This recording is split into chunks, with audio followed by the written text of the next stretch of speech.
Sedikit mengulang dari part kemarin, Lilibo tak terima. Dia langsung berdiri dan langsung berniat memukul Luyancai. Namun dengan mudahnya Luyancai menangkap tangan Lilibo yang mencoba untuk memukulnya. Kemudian tangan Lilibo diputar sehingga Lilibo terjatuh dan tangannya dikunci oleh Luyancai. Luyancai mengatakan kalau Lilibo benar-benar suka berbicara, dan Luyancai menyuruh Lilibo agar terus berbicara sekarang. Dan tangan kiri Luyancai memegang kepala Chen Jie. Menurut Luyancai, tatapan Chen Jie itu sangat menyebalkan. Luyancai mengarahkan kedua jarinya ke arah Chen Jie. Luyancai berniat akan mencukil matanya dan membiarkan kedua anteknya untuk menggunakan tubuhnya sebagai latihan bela diri. Melihat Chen Jie dalam bahaya, Lilibo menyuruh Luyancai agar menghentikan tindakannya. Wah! Teriak Chen Jie merasakan rasa sakit yang luar biasa. Panel berpindah di tempat Asui. Kepiting itu sangat kuat. Bahkan sebuah batu yang cukup besar dapat dihancurkan dengan mudah menggunakan capitnya. Setelah batu itu hancur, serpihan-serpihannya meluncur ke arah Asui dengan cepat dan kuat. Asui berusaha menghindarinya. Asui sangat kesal karena lapisan cangkang kepiting itu sangat berat dan tak terkalahkan. Sleepyhead mengatakan jika ingin kepiting itu tidak bergerak, jadi dia menyuruh Asui agar membungkusnya saja. Setelah itu, Sleepyhead langsung menggigit salah satu capit kepiting itu, sedangkan Asui menggunakan kontrol airnya untuk menangkap capit yang satunya. Namun Asui terlihat kelelahan menahan kuatnya kekuatan dari kepiting itu. Dalam hati Asui, sialan, aku kehilangan kendali. Energi mentalku sudah habis. Benar saja, setelah itu kontrol air Asui pun berhasil dipatahkan oleh monster kepiting. Setelah itu, giliran Fatih yang maju. Dia langsung menabrakkan kepalanya ke tubuh monster kepiting.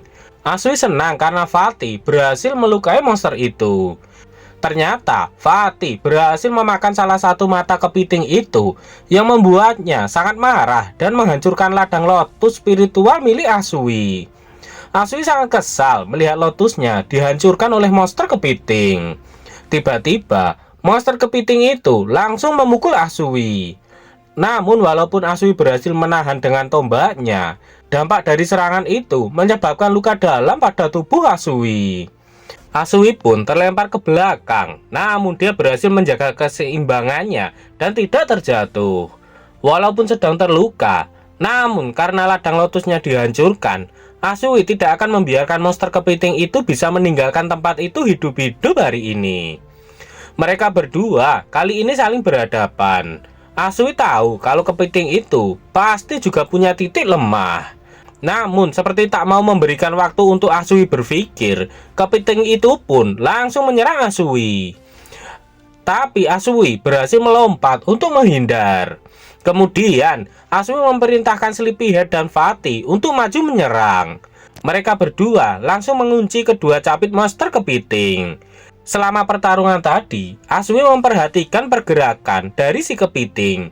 Tidak peduli berapa banyak luka yang diterimanya, dia secara naluriah melindungi perutnya.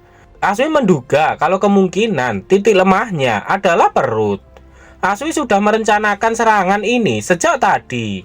Asui akan memadatkan arus air di ujung tombak kayunya untuk memaksimalkan kekuatannya. Untuk saat ini, Asui hanya bisa menghabiskan seluruh energi mentalnya untuk memaksakan pembangunan Binghuan yang akan memperpanjang tombak menjadi 2 tahap. Peringatan, tingkat energi mental terlalu rendah. Kendali atas binatang air bisa menjadi berbahaya. Disarankan agar tuan rumah menghentikan aksinya. Tapi Asui sudah mengatakannya. Asui ingin melihat siapa yang punya nyali lebih besar di sini.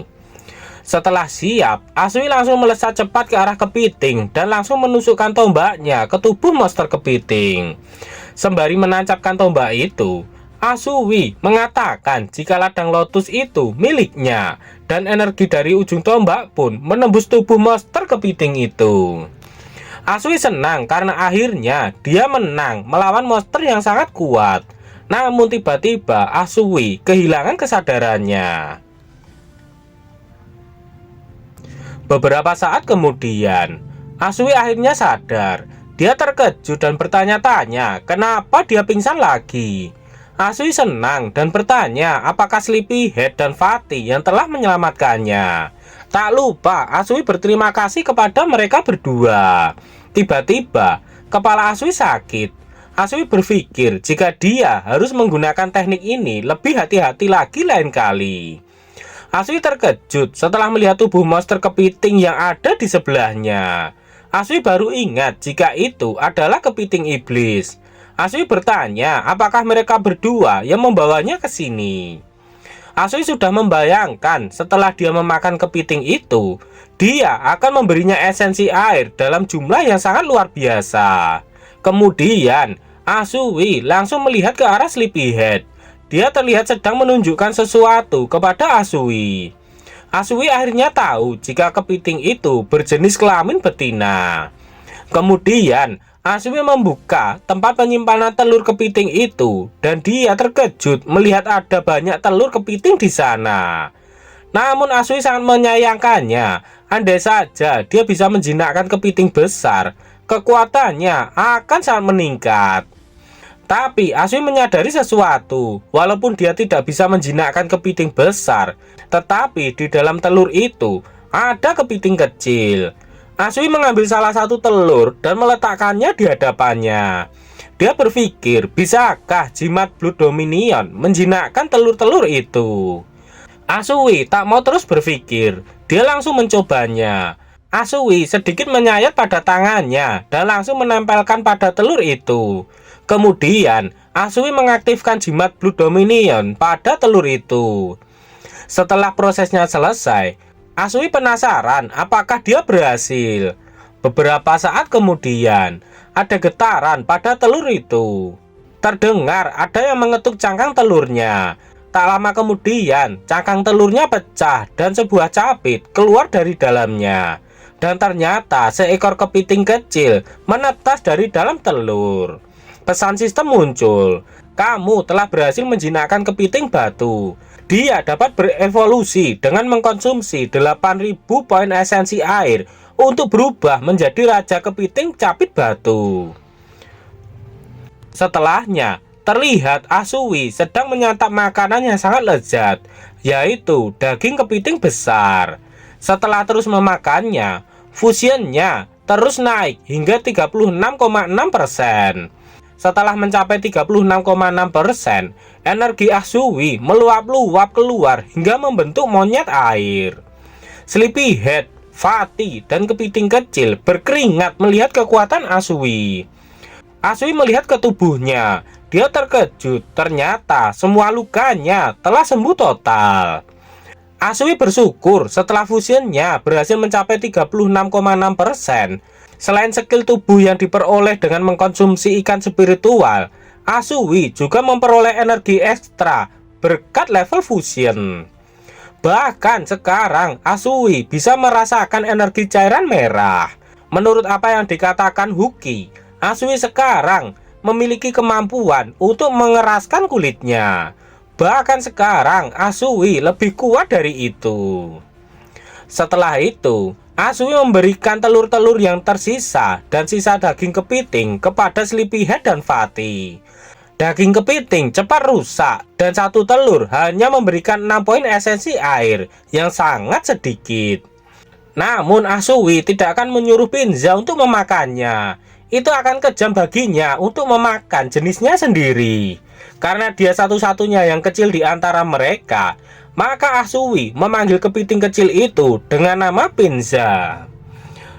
Jika Asui berhasil menembus kemacetan dalam sebulan, Asui seharusnya bisa resmi menjadi murid sekte seni bela diri. Pada saat itu, keluarga Zhao tidak akan bisa mengancam dirinya. Dan sekarang saatnya kembali ke aula pelatihan untuk latihan pagi.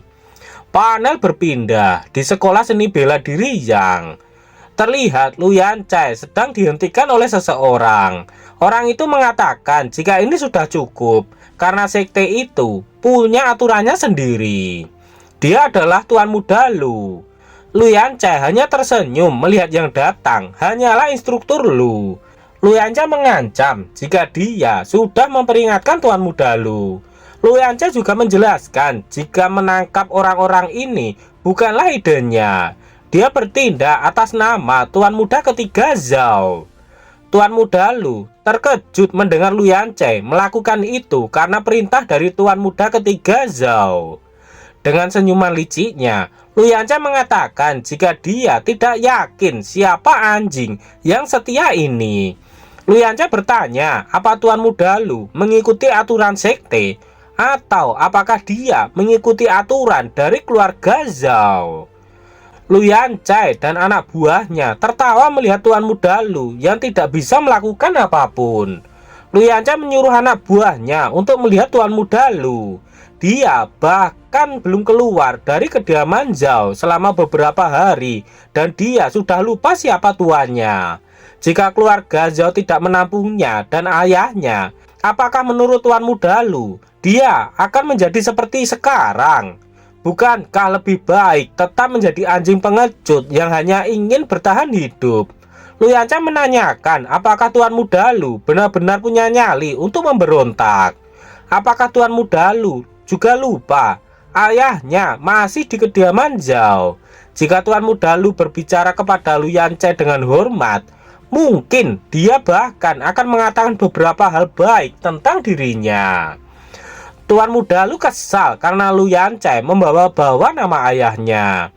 Tuan Muda Lu meminta maaf kepada ayahnya. Selama dia bisa melindungi keluarganya, tidak ada yang penting selain itu. Ya, itu benar. Tetaplah menjadi anjing yang baik. Anjing sepertimu adalah yang terbaik. Wah, ucap Lu Yancai menghina Tuan Muda Lu. Tiba-tiba ada seseorang yang meludahi Lu Yancai yang membuatnya terdiam. Ternyata yang melakukannya adalah Chen Jie. Dia tersenyum sembari mengatakan jika ayahnya dan dia benci tipuan kotor seperti ini. Itu sungguh menyedihkan. Lu Yancai tersenyum dan langsung menginjak tangan Lili Bo. Lili Bo langsung berteriak keras karena merasakan sakit pada tangannya. Lu Yancai mengatakan jika Chen Jie ingin berperan sebagai pahlawan, dia menyuruh Chen Jie untuk terus mencobanya. Jika Lu Yancai tidak menghajar dia, maka Lu Yancai akan membuat teman-temannya menderita sampai mati. Chen Jie sangat marah hingga mengutuk Lu Yancai. Chen Jie mengatakan jika memang Lu Yancai punya nyali, maka dia menyuruh Lu Yancai untuk melawannya. Sembari tersenyum, Lu Yancai menanyakan apakah Chen Jie pikir akan ada yang datang untuk menyelamatkannya sekarang. Huki saat ini tidak ada. Jadi siapa yang bisa Chen Jie percaya sekarang? Tiba-tiba saat sedang berbicara dengan Chen Jie, bawahan Lu Yancai terlempar akibat dihajar oleh seseorang. Lu Yancai terkejut dan langsung melihat ke belakang. Ternyata yang melakukannya adalah Asui. Asui melihat ke arah kedua temannya yang sudah terluka parah karena dihajar oleh Lu Yancai. Asui sangat marah hingga aura kemerahan meluap keluar dari tubuhnya. Asui mengancam bahwa dia akan mematahkan gigi Lu Yancai. Dan itu akan dia lakukan satu persatu. Apakah yang akan terjadi kepada Lu Yancai? Nantikan kelanjutannya di part berikutnya.